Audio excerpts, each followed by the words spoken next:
Guys, welcome back to my channel. കുറച്ച് നാളെ നമ്മൾ വീഡിയോസും കാര്യങ്ങളൊന്നും ഇടാനായിട്ട് പറ്റിയില്ല. അപ്പോൾ ഇത്തിരി ലാഗ് വന്നിട്ടുണ്ട്, സോറി ഫോർ ദാറ്റ്.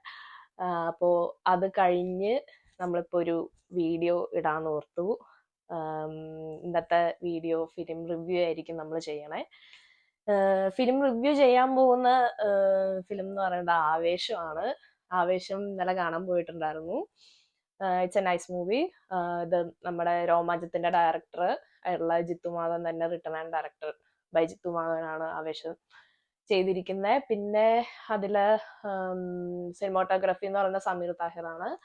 പിന്നെ മെയിനായിട്ട് പറയാനുള്ള മ്യൂസിക് നമ്മുടെ സുഷിൻ ശ്യാമാണ് മ്യൂസിക് ചെയ്തിരിക്കണേ. ലിറിക്സ് വന്നിട്ട് ചെയ്തേക്കണേ വിനായക് ശശികുമാറാണ്.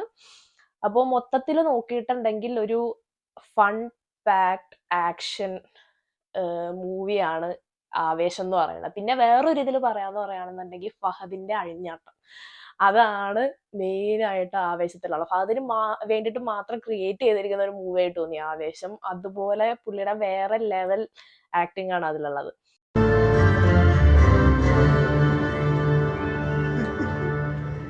അതായത് നമ്മുടെ കുമ്പളങ്ങിയുടെ ഒക്കെ ഒരു വേറൊരു വേർഷൻ നമുക്ക് ഇതിനകത്ത് കാണാനായിട്ട് പറ്റും പുള്ളിയുടെ. പിന്നെ അതില് വേറെ എടുത്തു പറയേണ്ട ഒരാളെന്ന് പറയുന്നത് നമ്മുടെ രോമാഞ്ചത്തിലൊക്കെ ആക്ട് ചെയ്തിട്ടുള്ള ചുരുളിയിലൊക്കെ ഉണ്ട് പുള്ളി. അതിൽ ആക്ട് ചെയ്തിരിക്കുന്ന സജിൻ ഗോപു.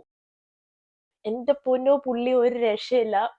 അടിപൊളി എന്ന് പറഞ്ഞാൽ അടിപൊളിയാണ് പുള്ളിയുടെ ആക്ടിങ്. അതായത് ഫഹദിനേലും കൂടുതൽ ആക്ട് ചെയ്തിട്ടുണ്ടോന്ന് വെച്ചിട്ടുണ്ടെങ്കിൽ ചിലപ്പോൾ ചില ഇതിലൊക്കെ യെസ് എന്ന് പറയേണ്ടി വരും. കാരണം അതുപോലത്തെ ആക്ടിങ് ആയിരുന്നു. പിന്നെ ആവേശം എന്ന് നമ്മൾ കേൾക്കുമ്പോൾ പെട്ടെന്ന് നമുക്ക് തോന്നും ഓക്കെ ഇത് ഭയങ്കര എന്താ പറയാ അടി ഇടി അങ്ങനത്തെ ഒരു ഇതാണെന്ന് വിചാരിച്ചായിരിക്കും നമ്മൾ പോണത്. യെസ്, അതാണ്, ഫൈറ്റ് കാര്യങ്ങളൊക്കെ ഉണ്ട്. പക്ഷെ അറ്റ് ദി സെയിം ടൈം കോമഡിയും കൂടി അവര് കേട്ടിട്ട് ഉണ്ടെന്നുള്ളതാണ്. നമുക്ക് അങ്ങനത്തെ ഒരു ആക്ഷൻ അതുപോലെ തന്നെ കോമഡി രണ്ടും കൂടെ ഒരുമിച്ച് ചെയ്യാനായിട്ട് ഇത്തിരി പാടായിട്ടുള്ള സംഭവം തോന്നിയിട്ടുണ്ട് എനിക്ക്. പക്ഷെ അത് അവര് ഈ ഒരു മൂവിയില് അത് അടിപൊളിയായിട്ട് അവര് ചെയ്തിട്ടുണ്ടെന്നുള്ളതാണ്. ഇപ്പൊ പ്രേമലു കുറച്ച് നാൾ മുന്നേ ഇറങ്ങിയ പ്രേമലു ഒരു കോമഡി മൂവി ആയിട്ട് ഇതാ റീസെന്റ് ആയിട്ട് ഇറങ്ങിയിട്ടുള്ള ഒരു കോമഡി മൂവി എന്ന് പറയാൻ പ്രേമലുമാണ്. പക്ഷെ എനിക്ക് അതിനേലും ഒക്കെ കൂടുതൽ ശരിക്കും ചിരിക്കാൻ പറ്റിയ ഒരു മൂവി ആവേശമാണ്. അതായത് നമുക്ക് എന്താ പറയാ കോമഡിയൊക്കെ അങ്ങോട്ട് നമുക്ക് അതുപോലെ അവർ ചെയ്തു വെച്ചേക്കണേ. അതായത് ഫഹദൊക്കെ ഒരു രക്ഷയില്ല, അതുപോലെ ചെയ്തു വെച്ചിട്ടുണ്ട്. പിന്നെ വേറെ മെയിൻ ആയിട്ട് പറയേണ്ട 3 ആൾക്കാരെന്ന് പറഞ്ഞാൽ ഒന്ന് നമ്മുടെ സ്ട്രീമർ ഹിപ്സ്റ്റർ, പിന്നെ റോഷൻ ഷാനവാസ്, പിന്നെ മിഥുൻ. ഇവർ 3 പേരാണ് മെയിൻ ആയിട്ടുള്ള അതിലെ ക്യാരക്ടേഴ്സ് എന്ന് പറയുന്നത്. അതില് ഹിപ്സ്റ്ററിനെ നമുക്ക് എല്ലാവർക്കും അറിയാം. പക്ഷെ അതിലെനിക്ക് മെയിൻ ആയിട്ട് എനിക്ക് ഇത്തിരി കൂടെ ഇഷ്ടപ്പെട്ട ആള് മിഥുനാണ്.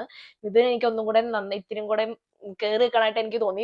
3 പേരും നല്ല അടിപൊളിയായിട്ട് നൈസായിട്ട് അഭിനയിച്ചിട്ടുണ്ട്. അതിനകത്ത് എല്ലാവരും എടുത്തു പറയുന്നത് ഓരോരുത്തരായിട്ട് പറയേണ്ടി വരും. കാരണം എല്ലാവരും അടിപൊളിയായിട്ട് അഭിനയിച്ചിട്ടുള്ള. അപ്പൊ അതിന്റെ കൂടെ അഭിനയിച്ചേക്കണ കോ ആക്ടേഴ്സ് ആണെങ്കിൽ പോലും അവരുടെ ഗ്രൂപ്പിലുള്ള ആൾക്കാരാണെങ്കിൽ പോലും എല്ലാവരും അടിപൊളിയായിട്ട് ചെയ്തിട്ടുണ്ട്. ഇതില് ഒരു നെഗറ്റീവ് എന്ന് പറയാനായിട്ട് ഇല്ല ശരിക്കും പറഞ്ഞു. എനിക്ക് റീസെന്റ് ആയിട്ട് ഈ കണ്ടയില് ഏറ്റവും ഇഷ്ടപ്പെട്ട മൂവി എന്ന് വേണമെങ്കിൽ പറയാം ആവേശം. കാരണം അതുപോലെ നൈസായിട്ടാണ് പടം അവര് ചെയ്തു വെച്ചേക്കണേ. പിന്നെ പാട്ടൊക്കെ ആണെങ്കിലും പറഞ്ഞ പോലെ കുറച്ചധികം പാട്ട് അതിലുണ്ട്. പക്ഷെ ആ പാട്ടൊക്കെ നമുക്കിങ്ങനെ ബാക്ക്ഗ്രൗണ്ടിൽ ഇങ്ങനെ നമുക്ക് ലാഗ് ആയിട്ട് അല്ലെങ്കിൽ ഇങ്ങനെ പാട്ടാണ് എന്നുള്ളതൊന്നും നമുക്ക് തോന്നില്ല. ആ പാട്ടിന്റെ കൂടെ തന്നെ ഒരു അതിനനുസരിച്ചുള്ള ഫൈറ്റും കാര്യങ്ങളൊക്കെ കൊണ്ടുപോയിട്ടുണ്ട്. ഗലാട്ട സോങ് ഒക്കെ അടിപൊളിയായിട്ട് എടുത്തിട്ടുണ്ട്. സമീർ താഹിർ സിനിമാറ്റോഗ്രാഫി പ്രത്യേകിച്ച് പറയേണ്ട കാര്യമില്ല, നന്നായിട്ട് തന്നെ അത് പുള്ളി ചെയ്തിട്ടുണ്ട്. പിന്നെ അതുപോലെ പറയേണ്ട ഫൈറ്റ് സീനാണ്. അതിനകത്ത് ഫസ്റ്റ് ഫൈറ്റ് സീൻ എന്ന് പറയുന്നത് സൂപ്പർ. അതുപോലത്തെ ഫൈറ്റ് സീനാണ്. ഭയങ്കര മാസ് സംഭവമൊക്കെ.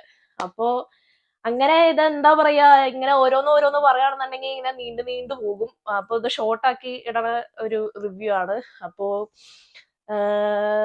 ഒന്നേ പറയാനുള്ളൂ, എല്ലാവരും ഇത് തിയേറ്ററിൽ തന്നെ പോയി കാണാനായിട്ട് നോക്കുക. കാരണം മസ്റ്റ് വാച്ച് ഇൻ തിയേറ്റേഴ്സ് മൂവിയാണ് ആവേശം എന്ന് പറയുന്നത്. എനിക്ക് പേഴ്സണലി ഭയങ്കരമായിട്ട് ഇഷ്ടപ്പെട്ടു. അപ്പൊ നിങ്ങൾ എല്ലാവരും ഇത് തിയേറ്ററിൽ പോയി കാണാനായിട്ട് നോക്കണം. സോ നിങ്ങൾക്ക് ഈ വീഡിയോ ഇഷ്ടപ്പെട്ടെങ്കിൽ ചാനൽ സബ്സ്ക്രൈബ് ചെയ്യുക, ലൈക്ക് ചെയ്യുക, ഷെയർ ചെയ്യുക, അതുപോലെ നോട്ടിഫിക്കേഷൻ കാര്യങ്ങൾക്ക് വേണ്ടിയിട്ട് ബെല്ലൈക്കൺ പ്രസ് ചെയ്യുക. ബൈ.